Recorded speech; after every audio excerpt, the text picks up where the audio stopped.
Hello ladies and gentleman, तो क्या हाल चाल आपके। आज हम पढ़ेंगे elements of civil suit. Last lecture में मैंने ब्रीफली बताया था एलिमेंट्स ऑफ सिविल सूट के बारे में। इस लेक्चर में थोड़ा डिटेल में पढ़ेंगे सिविल सूट के बारे में। तो बेसिकली 6 बेसिक्स एलिमेंट होते हैं सिविल सूट के। तो सबसे इम्पॉर्टेंट जो एलिमेंट होता है वो होता है पार्टीज टू द सूट, ठीक है। दूसरा एलिमेंट होता है कॉज ऑफ एक्शन होना ज़रूरी है। तीसरा सब्जेक्ट मैटर ऑफ डिस्प्यूट होना ज़रूरी है। चौथा मैटर इन इशू होना ज़रूरी है एक सिविल सूट में। और ये जो मैटर इन इशू है ये प्लेंटिफ और डिफेंडेंट दोनों के द्वारा डिटरमाइन होता है। फिफ्थ, रिलीफ और रेमेडी क्लेम करना ज़रूरी है कोर्ट से कि हाँ हमको ये रिलीफ चाहिए, हमको ये रेमेडी चाहिए। और छठा, सूट का एक टाइटल होना बहुत ज़रूरी है। आइए इसको एग्जाम्पल के थ्रू समझते हैं। तो सपोज करो एक फादर है जिसका नाम ए है, उसका दिल्ली में प्रॉपर्टी है, ठीक है। उसके 2 बेटे हैं A1 एंड A2, ठीक है। और फादर का हो जाता है death, father by chance expire हो जाते हैं। तो जो ये A1 है A2 है, इनका इस प्रॉपर्टी पे जो दिल्ली में सिचुएटेड है उस पर लीगल राइट है थ्रू सक्सेशन मान के चलो, ठीक है। बट ट्विस्ट यहाँ आता है कि इस प्रॉपर्टी पे बी जो है वो इलीगल पोजेसन कर लेता है। तो यहाँ ये हो रहा है कि बी जो है वो A1 एंड A2 का लीगल राइट वायलेट कर रहा है। अब इसमें देखो ये हो गया एग्जाम्पल। अब इसमें देखो पार्टी टू द सूट कौन है, A1 and A2 suit file करेंगे, सिविल सूट फाइल करेंगे। तो अब पार्टी टू द सूट कौन है, A1 एंड A2 जिनका लीगल राइट वॉलेट हो रहा है सक्सेशन का, और B जो लीगल राइट वॉलेट कर रहा है A1 एंड A2 का थ्रू इलीगल पोजेसन। अब कॉज ऑफ एक्शन क्या है, कॉज ऑफ एक्शन यही है illegal possession, cause of action हो गया, ठीक है। सब्जेक्ट मैटर क्या है, वही जो दिल्ली में प्रॉपर्टी सिचुएटेड है वो सब्जेक्ट मैटर हो गया। अब मैटर इन इशू है, क्या होगा, मैटर इन इशू ये होगा कि A1 एंड A2 ये बोलेंगे कि इस प्रॉपर्टी पे हमारा ऑनरशिप है थ्रू सक्सेशन, और बी ये बोलेगा नहीं मैंने इसको इलीगली पोजेस नहीं किया हुआ है, मैंने इसको खरीदा हुआ है, मेरे पास सेल डीड है। डॉक्यूमेंट प्रोड्यूस करेंगे दोनों, फिर ये कोर्ट डिसाइड करेगा मैटर इन इशू। तो इसीलिए मैंने ऊपर बताया था कि जो मैटर इन इशू है ये प्लेंटिफ और डिफेंडेंट दोनों के द्वारा डिटरमाइन किया जाता है। फिर उसके बाद रिलीफ क्लेम करेंगे कोर्ट से कि आप कोर्ट को बोलेंगे कि आप ये डिक्लेयर कर दो कि ये इसके ऑनर हम हैं, ठीक है। फिर लास्ट में ऑनरशिप टाइटल होगा, इस सूट का ऑनरशिप जो ऑनरशिप है वो टाइटल होगा, ठीक है। अब इसको थोड़ा और डिटेल में पढ़ते हैं। Party to the suit, party to the suit कौन कौन होते हैं, देखो एक प्लेंटिफ होता है पार्टी में और एक डिफेंडेंट होता है। तो प्लेंटिफ कौन होता है, प्लेंटिफ वो होता है जिसका एक लीगल राइट होता है, ठीक है। और डिफेंडेंट वो होता है जो प्लेंटिफ का लीगल राइट वायलेट किया होता है। अगर हम ऊपर का एग्जांपल लें तो A1 एंड A2 प्लेंटिफ हो गए क्योंकि इनका लीगल राइट है सक्सेशन का, और B जो हो गया वो डिफेंडेंट हो गया क्योंकि वो A1 एंड A2 का लीगल राइट वायलेट किया है थ्रू इलीगल पोजेसन, ठीक है। तो वही चीज़ यहाँ बताया गया है कि A का लीगल राइट है, ठीक है, जो कि प्लेंटिफ और पिटिशनर भी बोल सकते हैं इसको, एप्लीकेंट भी बोल सकते हैं। बी ने वो लीगल राइट वायलेट कर दिया है ए का, तो इसीलिए उसको डिफेंडेंट और रिस्पोंडेंट बोलते हैं। तो ये हो गया parties to the suit, plaintiff and defendant. आपको समझ में आ गया होगा कि प्लेंटिफ किसे बोलते हैं, डिफेंडेंट किसे बोलते हैं। प्लेंटिफ वो होता है जिसका लीगल राइट एग्जिस्ट करता है, डिफेंडेंट वो होता है जो लीगल राइट प्लेंटिफ का वायलेट करता है, ठीक है। अब देखो ऑर्डर 1 में ना parties, joinder of plaintiff, defendant, misjoinder, non joinder, necessary party, proper party, ये सब दिया हुआ है। इसको हम आगे बहुत डिटेल में पढ़ेंगे, तो अभी इसमें ज़्यादा डिटेल में नहीं जाते हैं। अब सेकेंड पार्ट पे आते हैं, cause of action. Cause of action होने के लिए सबसे पहले तो लीगल राइट का एग्जिस्ट होना ज़रूरी है, और उसके बाद उस लीगल राइट का जो एग्जिस्ट कर रहा है उसका वायलेट होना बहुत ज़रूरी है। तो प्लेंटिफ का लीगल राइट एग्जिस्ट करता है, फिर वो लीगल राइट डिफेंडेंट के द्वारा वायलेट कर दिया जाता, तो यहाँ पे अराइज होता है right to sue. Right to sue इसलिए अराइज होता है क्योंकि लॉ में एक फ्रेज है उबी जस्ट ईबी रेमेडियन, where there is a right there is a remedy, ठीक है। तो अगर ऊपर का एग्जांपल ले तो A1 एंड A2 का लीगल राइट एग्जिस्ट करता है सक्सेशन का, ठीक है, और ये वायलेट कर दिया जाता है बाय बी थ्रू इलीगल पोजेसन, ठीक है। तो यहाँ पे राइट टू सू अराइज होता है। तो यहाँ कॉज ऑफ एक्शन क्या हो गया, इलीगल पोजेशन। अब सब्जेक्ट मैटर की बात करते हैं। तो सब्जेक्ट मैटर दो टाइप का हो सकता है, पहला तो पर्सनल, दूसरा प्रॉपर्टी से रिलेटेड। पर्सनल में प्राइवेसी हो गया, फैमिली मैटर्स हो गया, for example Hindu law, Muslim law. और अगर प्रॉपर्टी की बात करें तो ऑनरशिप, सेल, पोजेसन, मतलब इसमें टीपीए आ सकता है, कॉन्ट्रैक्ट एक्ट आ सकता है एक्स्ट्रा। और अगर प्रेजेंट एग्जांपल की बात करें तो यहाँ पे सब्जेक्ट मैटर क्या है, प्रॉपर्टी जो दिल्ली में है वो सब्जेक्ट मैटर है, ठीक है। अब matter in issue, matter in issue में क्या होता है, फैक्ट जो होता है वो प्रूफ होता है। वो प्रूफ कैसे होता है कि कॉज ऑफ एक्शन एग्जिस्ट कर रहा है कि नहीं कर रहा है। तो कॉज ऑफ एक्शन एग्जिस्ट कर रहा है नहीं कर रहा है कैसे प्रूफ होगा कि अब ए एंड A2 बोलेंगे जो सन है कि ये प्रॉपर्टी हमारा है, हम इसके हकदार है, हमारा लीगल राइट है थ्रू सक्सेशन। और बी बोलेगा नहीं, मैंने ये इलीगली पोजेस नहीं किया है, मैंने खरीदा है, सेल डीड है मेरे पास। तो दोनों अपना डॉक्यूमेंट प्रोड्यूस करेंगे तो फैक्ट्स प्रूफ होगा, तो फिर वो court matter in issue determine करेगा, ठीक है।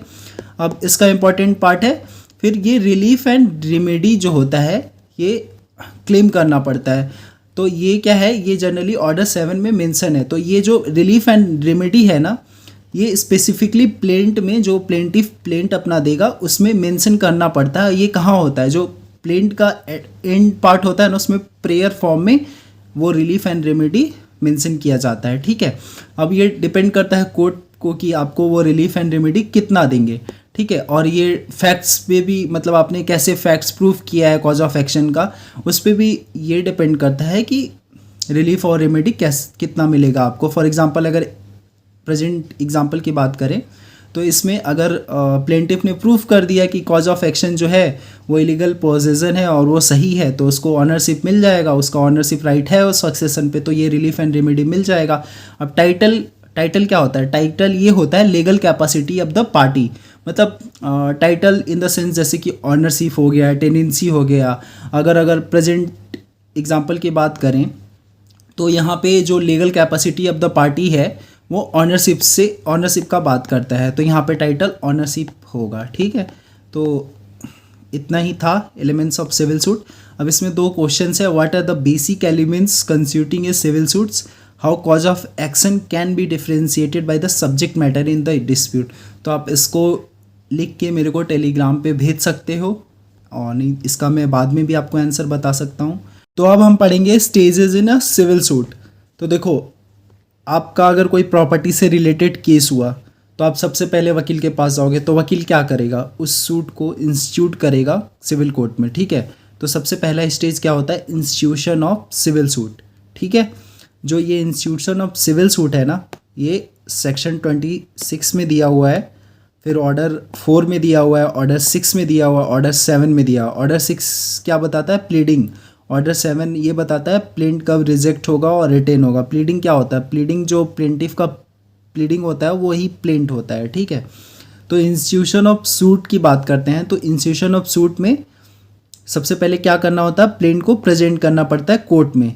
तो ये जो प्लेंट प्रेजेंट होगा कोर्ट में, इसमें क्या क्या होना चाहिए, इसके क्या क्या कंटेंट होने चाहिए। तो सबसे पहले कोर्ट का नाम होना चाहिए, फिर name and address of the party होना चाहिए, फिर केस की कॉज ऑफ एक्शन होना चाहिए, फिर कोर्ट के जुरिस्डिक्शन भी होने चाहिए, ठीक है। फिर उसमें रिलीफ क्लेम होना चाहिए, फिर अगर कोई सेट ऑफ या काउंटर क्लेम है तो वो प्लेंट में मेंशन होना चाहिए, ठीक है। ये कंटेंट होने चाहिए प्लेंट में। फिर उसके बाद सेकेंड स्टेज आता है कंसीडरेशन ऑफ प्लेंट, ठीक है। इसमें आपने कोर्ट फी भर दिया, उसके बाद आपका प्लेंट जाएगा फाइलिंग डिपार्टमेंट में।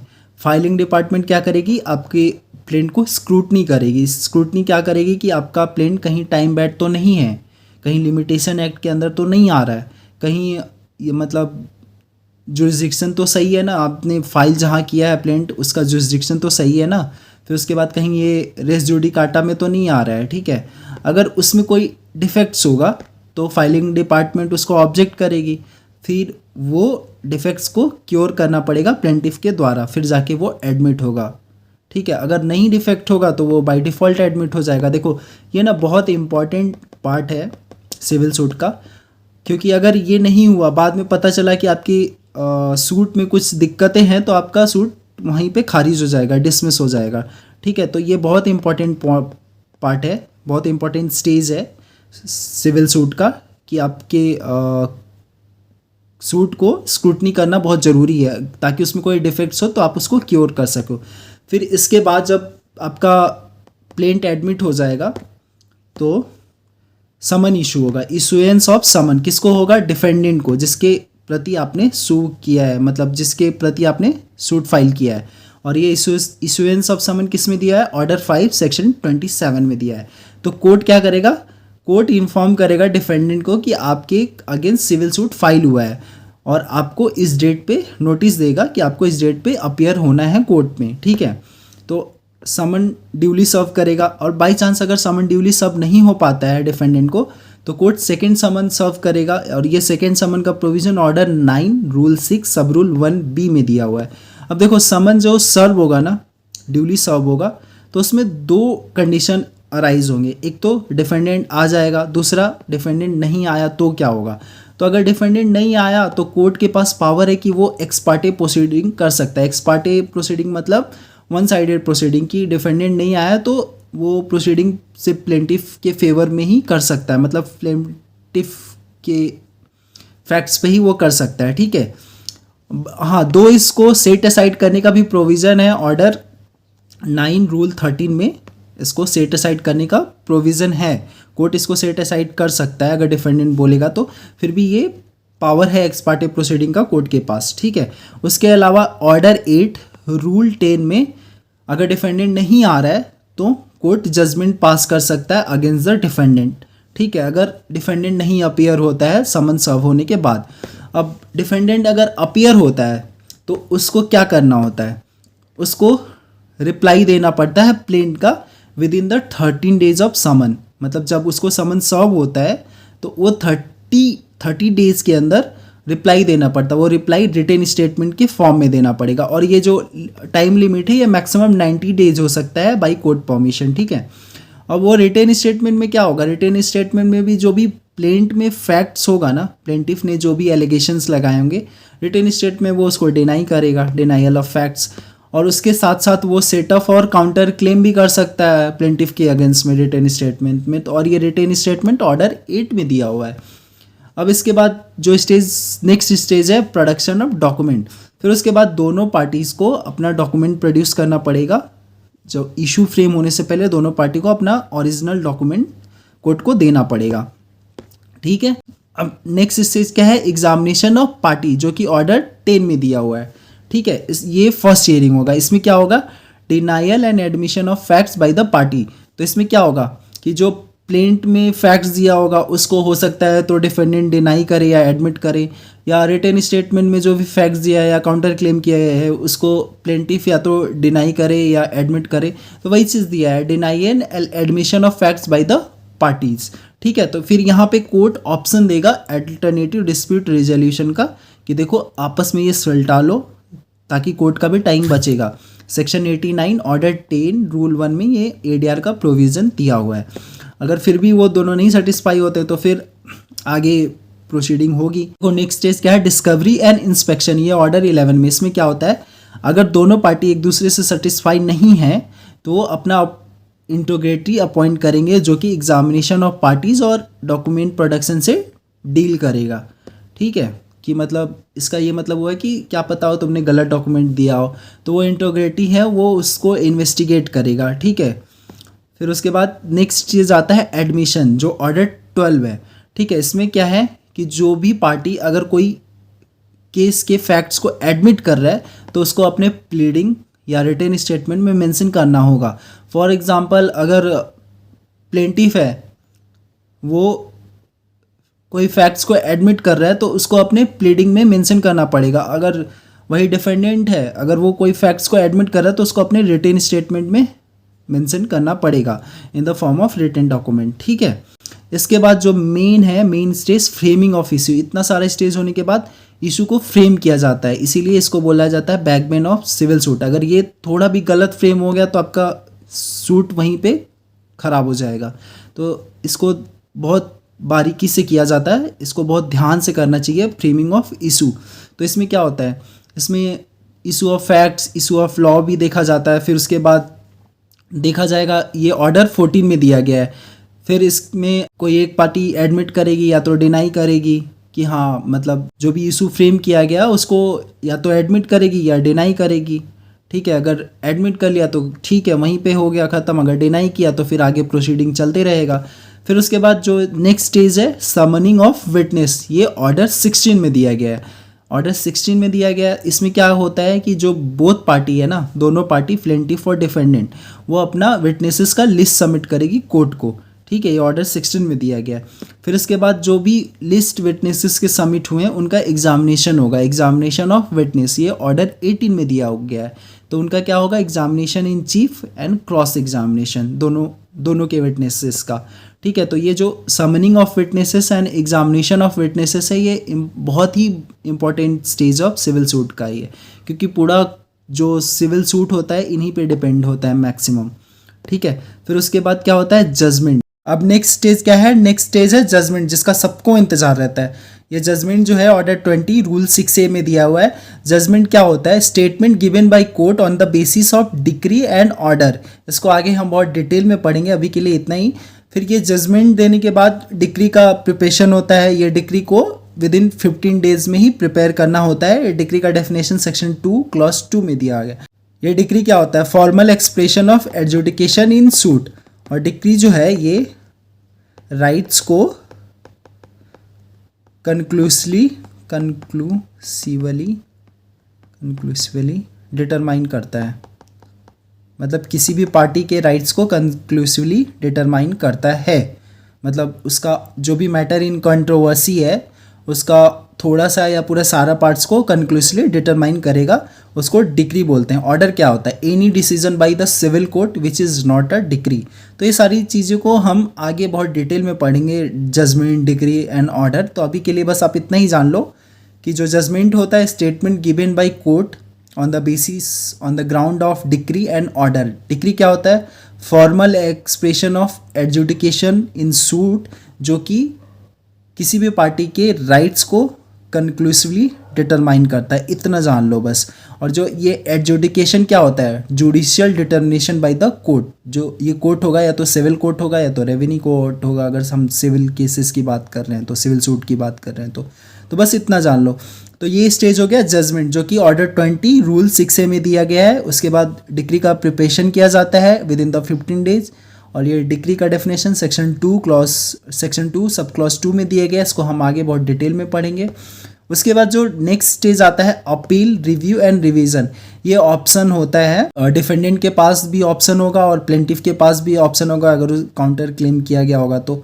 ठीक है, हाँ, अगर ये कोई भी पार्टी इस ऑप्शंस को अडॉप्ट नहीं करती है, मतलब इस ऑप्शन को छोड़ देती है, तो फिर उसके बाद डिक्री का एग्जीक्यूशन हो जाता है। फिर नेक्स्ट स्टेज क्या आता है, एग्जीक्यूशन ऑफ डिक्री। ये बहुत इंपॉर्टेंट स्टेज है जो कि ऑर्डर 21 में दिया गया है। इसमें क्या होता है कि जो ये अपील, रिव्यू एंड रिवीजन का ऑप्शंस अगर कोई भी पार्टी नहीं लेता है तो डिक्री को एग्जीक्यूट कर दिया जाता है। ठीक है, by decree holder against the judgment debtor. अब डिक्री होल्डर कौन है, डिक्री होल्डर जिसके फेवर में डिक्री पास किया गया है। ठीक है, जिसके फेवर में जजमेंट पास किया गया है। और ये जजमेंट डेटर कौन है, जिसके अगेंस्ट में डिक्री दिया गया है, मतलब जिसके अगेंस्ट में जजमेंट दिया गया है। ठीक है, तो ये एग्जीक्यूशन ऑफ डिक्री जो है ये ऑर्डर 21 में है। ये बहुत इंपॉर्टेंट है क्योंकि इसमें 106 रूल है। इसको आगे बहुत डिटेल में पढ़ेंगे। तो अब हम इसको थोड़ा सा ब्रीफली फिर से देख लेते हैं कि स्टेजेस ऑफ सिविल सूट में सबसे पहले क्या होगा, सूट इंस्टीट्यूट होगा। वो सूट इंस्टीट्यूट होगा, उसमें क्या होगा कि प्लेंट को प्रेजेंट किया जाएगा। प्लेंट जो प्रेजेंट होगा उसमें नेम ऑफ कोर्ट होगा, name and address of parties होगा, कॉज ऑफ एक्शन होगा, जुरिसडिक्शन ऑफ कोर्ट होगा, फिर रिलीफ जो भी क्लेम होगा, फिर set of and counter claim कुछ होगा तो वो प्लेंट में लिखना पड़ेगा। ठीक है, फिर उसके बाद प्लेंट को क्या किया जाएगा, कंसिडरेशन ऑफ प्लेंट। इसमें क्या किया जाएगा, ये प्लेंट जाएगा फाइलिंग डिपार्टमेंट के पास। फाइलिंग डिपार्टमेंट इसका स्क्रूटनी करेगी कि टाइम बैड तो नहीं है, लिमिटेशन एक्ट के अंदर तो नहीं आ रहा है, जुरिसडिक्शन तो सही है, रेस जुडिकाटा के अंदर तो नहीं आ रहा है, और कोई डिफेक्ट्स तो नहीं है। फिर अगर कोई डिफेक्ट्स होगा तो फाइलिंग डिपार्टमेंट उसको ऑब्जेक्ट करेगा और उस डिफेक्ट्स को फिर प्लेंटिफ के द्वारा सही करना पड़ता है, फिर जाके वो एडमिट होगा। अगर नहीं डिफेक्ट होगा तो फिर कोई बात नहीं, फिर वो बाय डिफ़ॉल्ट एडमिट हो जाएगा, ठीक है। फिर इसके बाद जब एडमिट हो जाएगा प्लेंट, फिर उसके बाद इशुएंस ऑफ समन, ठीक है। कोर्ट समन इशू करेगा डिफेंडेंट को, कोर्ट ये इन्फॉर्म करेगा डिफेंडेंट को कि आपके खिलाफ सिविल सूट फाइल हो चुका है, तो नोटिस देगा कि इस पर्टिकुलर डेट को आपको अपीयर होना पड़ेगा कोर्ट में, तो समन ड्यूली सर्व करेगा। अगर by chance court summon duly नहीं सर्व करेगा तो वो सेकंड समन भी इशू कर सकता है अंडर ऑर्डर 9 रूल 6 सब रूल 1B में, ठीक है। अब देखो समन जब सर्व करेगा तो दो केसेस अराइज होंगे, डिफेंडेंट या तो अपीयर होगा कोर्ट में या तो नहीं अपीयर होगा। तो जब नहीं अपीयर होगा तो कोर्ट के पास पावर होता है एक्स पार्टे प्रोसीडिंग का, मतलब एक साइड प्रोसीडिंग का पावर होता है अंडर ऑर्डर 9 रूल 6 सब रूल 1A में। हाँ, दो इसको सेट असाइड कर सकता है कोर्ट, अगर डिफेंडेंट बोलेगा, डिफेंडेंट रिक्वेस्ट करेगा तो ये सेट असाइड हो सकता है x Partey proceeding under order 9 rule 13 में, ठीक है। फिर उसके बाद अगर डिफेंडेंट नहीं अपीयर हो रहा है बार बार तो ऑर्डर 8 अंडर रूल 10 में जजमेंट पास कर सकता है कोर्ट डिफेंडेंट के अगेंस्ट में, ठीक है। तो अगर डिफेंडेंट नहीं अपीयर हुआ तो ये प्रोविज़न है। अगर डिफेंडेंट अपीयर हो गया तो फिर क्या, तो फिर डिफेंडेंट को जो भी प्लेंट है, जो भी एलिगेशन लगा है उसके खिलाफ, उसका रिप्लाई देना पड़ता है 30 दिन के अंदर, जो भी समन सर्व होगा उसके 30 दिन के अंदर in the form of written statement, ठीक है। और ये जो लिमिट है 30 दिन, ये 90 दिन हो सकता है बाई कोर्ट परमिशन, ठीक है। ये रिटेन स्टेटमेंट ऑर्डर 8 में दिया है। रिटेन स्टेटमेंट में क्या होगा कि जो भी उसके खिलाफ एलिगेशन लगाया गया है प्लेंट में उसको वो डिनाई करेगा, उसके साथ साथ उसमें वो सेटअप या तो काउंटर क्लेम मेंशन कर सकता है, ठीक है। फिर उसके बाद दोनों पार्टी को अपना डॉक्यूमेंट देना पड़ता है। नेक्स्ट स्टेज में दोनों पार्टी को अपना ओरिजिनल डॉक्यूमेंट देना पड़ेगा, मतलब फ्रेमिंग ऑफ जो इशू फ्रेम होगा उससे पहले दोनों पार्टी को डॉक्यूमेंट देना पड़ेगा। फिर उसके बाद दोनों पार्टी का एग्जामिनेशन होगा, ये ऑर्डर 10 में दिया गया है जो कि फर्स्ट हियरिंग है। इसमें क्या होता है कि जैसे प्लेंट में कोई भी फैक्ट्स है तो उसको जो भी डिफेंडेंट है वो या तो डिनाई करेगा या एडमिट करेगा। सिमिलरली रिटेन स्टेटमेंट में अगर कोई काउंटर क्लेम है तो उसको प्लेंटिफ या तो डिनाई करेगा एडमिट करेगा। तो इसमें denial and admission of facts by the parties होता है।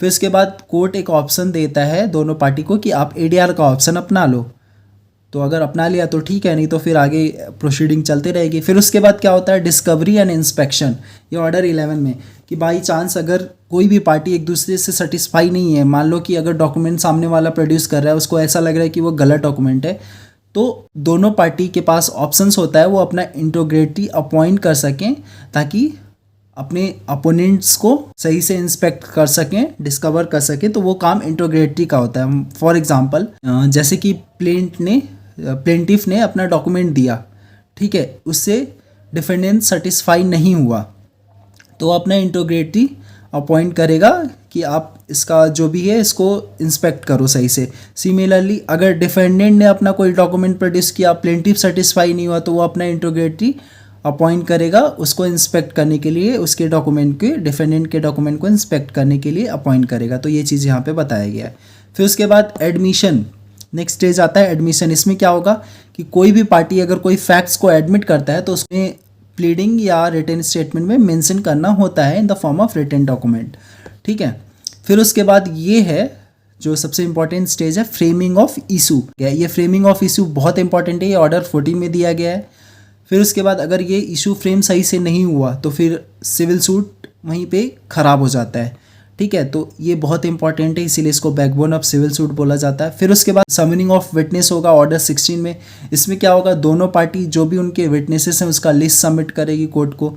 फिर उसके बाद जो भी विटनेसेस के लिस्ट दिए गए हैं उनका एग्जामिनेशन होगा, ये ऑर्डर 18 में दिया गया है। इनका एग्जामिनेशन ऑफ चीफ और क्रॉस एग्जामिनेशन होगा दोनों पार्टी के द्वारा। तो ये स्टेज भी बहुत बड़ा रोल प्ले करता है सिविल सूट में, तो ये इंपॉर्टेंट स्टेज है।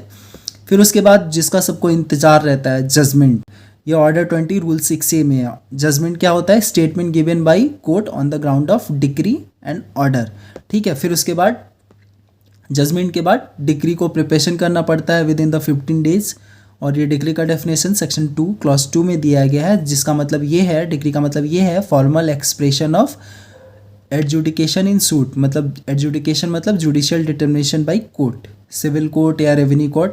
और ये डिक्री जो है ये राइट्स को कंक्लूसिवली डिटरमाइन करता है किसी पार्टी को। बस आप इतना समझ लो, आगे हम इसको डिटेल में पढ़ेंगे, ठीक है। फिर उसके बाद ऑप्शन मिलता है अपील, रिव्यू एंड रिवीजन दोनों पार्टी को।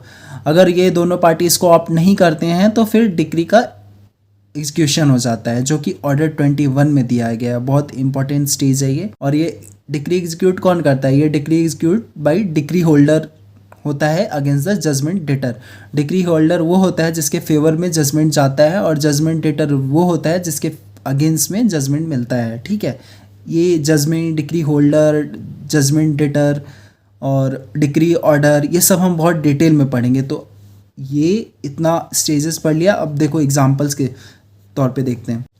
मान लो ए एक प्लेंटिफ है और बी डिफेंडेंट है। ठीक है, ए ने सूट इंस्यूट किया, तो उस क्या करेगा? सबसे पहले अपना प्लेंट देगा कोर्ट को। प्लेंट में जो मैंने बताया था, ये name of court, name and address of party, cause of action, jurisdiction of court, relief, ये सब देगा। फिर ठीक है, फिर उसका स्क्रूटनी होने के बाद अगर वो एडमिट हो जाता है तो कोर्ट क्या करेगा? समन इशू करेगा डिफेंडेंट को। ठीक है, अब डिफेंडेंट क्या करेगा? 30 दिन के अंदर रिटेन स्टेटमेंट रिप्लाई देगा in the form of written statement. फिर उसके बाद दोनों डॉक्यूमेंट प्रोड्यूस करेंगे अपना अपना, फिर दोनों का एग्जामिनेशन होगा। फिर अगर दोनों एक दूसरे से सेटिस्फाई नहीं होंगे तो फिर वो इंटीग्रिटी के द्वारा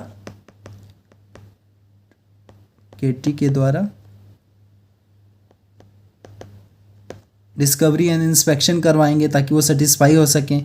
फिर उसके बाद एडमिशन एंड डिनायल होगा। ठीक है, कि मतलब जो भी फैक्ट्स हैं उसको एडमिट कर रहे हैं कि नहीं कर रहे हैं या डिनाई कर रहे हैं। फिर इशू फ्रेम होगा। ठीक है, फिर उसके बाद विटनेस समन किए जाएंगे, उसका लिस्ट देना पड़ेगा दोनों को। फिर जो भी विटनेस समन किए जाएंगे उसका एग्जामिनेशन होगा, मतलब एग्जामिनेशन इन चीफ और क्रॉस एग्जामिनेशन। फिर जजमेंट दिया जाएगा। जजमेंट देने के बाद डिक्री प्रिपरेशन किया जाएगा विद इन 15 डेज। फिर उसके बाद अपील, रिव्यू, रिवीजन का ऑप्शन उन्हें मिलेगा। अपील जो है ऑर्डर 41 एंड 42 में दिया गया है। अगर अपील, रिव्यू एंड रिवीजन को वो ऑप्ट नहीं करता है, कोई भी पार्टी ऑप्ट नहीं करता है, तो डिक्री एग्जीक्यूट हो जाएगा by decree holder against the judgment debtor. तो आज के लिए इतना ही। अगर आपको मेरा वे ऑफ एक्सप्लेनेशन अच्छा लगा हो तो प्लीज़ अप्रिशिएट। अगर नहीं भी अच्छा लगा हो तो आप फीडबैक दे सकते हैं कमेंट सेक्शन में। And please subscribe my YouTube channel Vidhi Shala. Thank you very much.